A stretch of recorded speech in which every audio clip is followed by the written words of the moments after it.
मैं संतोष कुमार श्रीवास्तव, विद्युत कर्मचारी आज संविदा के स्ट्राइक पर हैं। क्या मुद्दे को लेकर ये सब सारी चीज़ जानकारी करते हैं। बताइए कि किस लिए आज आप लोग यहाँ इकट्ठा हुए हैं। हम लोग विभाग के उच्च अधिकारियों द्वारा जो गलत रणनीति या हम लोगों के ऊपर शोषण किया जा रहा है उसके विरोध में हैं। क्या शोषण? जो जैसे कि आज तक इतने उपभोक्ता जो थे उनके हिसाब से हम लोग की संख्या सही है, सही क्या कम है, उसके बावजूद प्रबंध निर्देशक द्वारा एक रणनीति बनाकर हम लोगों का शोषण करने के लिए छटनी का आदेश दे दिया है। अच्छा।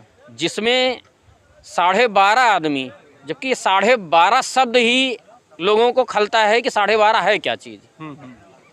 12.5 आदमी का मतलब है कि एक एसएसओ जो है वो 2 पावर हाउस पर जाएगा और 3 एसएसओ एक पावर हाउस पर रहेंगे, वो रिलीवर का काम करेगा। ऐसा कहीं होता है? नहीं होता है, क्योंकि आज यहाँ है कल वहाँ गया, कोई खतरा हो जाएगा, उसकी जिम्मेदारी किसकी होगी। और विभाग इस ढंग से हम लोगों का शोषण करना शुरू कर दिया है कि उपकेंद्र पर अगर 2 पैनल लगे हुए हैं, फीडर हैं, तो वहाँ पर 6 टीमें होनी चाहिए 8-8 घंटे के हिसाब से। श्रम विभाग के कानून के हिसाब से सबकी 8 घंटे की ड्यूटी होनी चाहिए।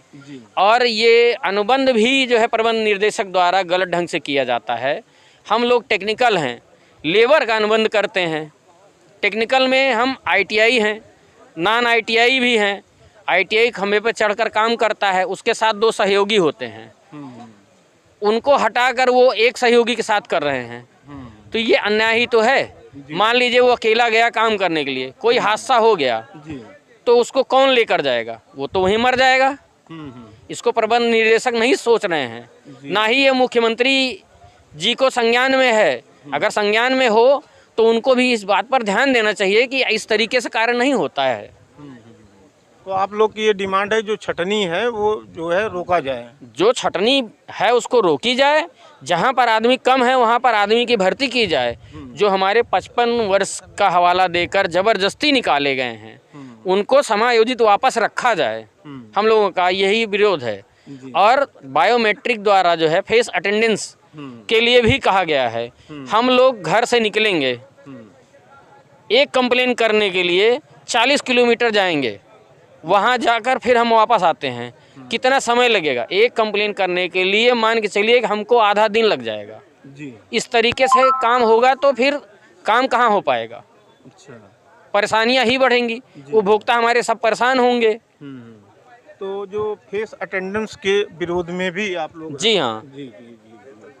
और कैसे क्या रणनीति बना रहे हैं कि जैसे कि आपकी बात सरकार द्वारा पहुँचे और वहाँ तक जो है इसका जो है निस्तारण हो?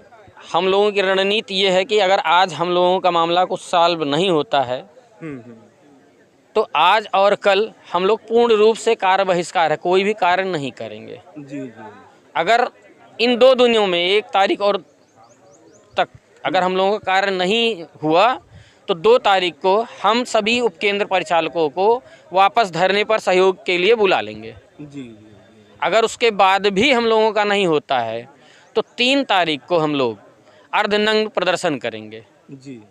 अच्छा, ये बताइए कि ये जो स्ट्राइक आप लोग ने किया हुआ है जी, तो बिजली सुचारू रूप से जारी है कि उस पे भी ये है कि इसको भी रोका जाए? नहीं, हम लोग कोई भी छेड़छाड़ नहीं करेंगे। और ना ही हमारे कोई कर्मचारी बिजली से छेड़छाड़ करेगा। जो लाइन चल रही है वो चलती रहेगी, जो लाइन खराब हो जाएगी उसको कोई मेंटेनेंस करने नहीं जाएगा। अच्छा जी, मतलब जो फॉल्ट हो जाएगी तो उसको कोई सही नहीं करने जी जाएगा। चलिए ठीक, धन्यवाद। ठीक। क्योंकि विभाग ने न लिस्ट जारी किया है न अभी कुछ किया है।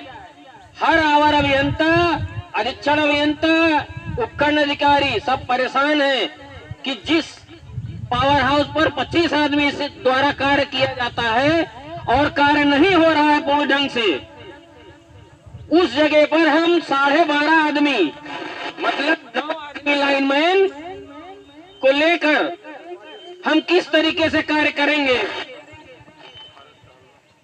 आज एक पावर हाउस पर 2 फीडर अगर चलते हैं तो वहां पर 2 फीडर का मतलब है 2 गैंग होना चाहिए एक टाइम के लिए, 8 घंटे के लिए। इस हिसाब से 6 टीम होनी चाहिए या नहीं? रेवेन्यू सुलवाते हैं उसके लिए 2 टीम अलग से होनी चाहिए, तो 8 टीमें तो ये होनी ही चाहिए पावर हाउस पर। अगर ये नहीं होता है तो किस तरीके से काम करेंगे? हम आप जाके रेवेन्यू सुलवाएं, उसके बाद फाल्ट भी सही करें, ये हम लोगों की बेवकूफी है।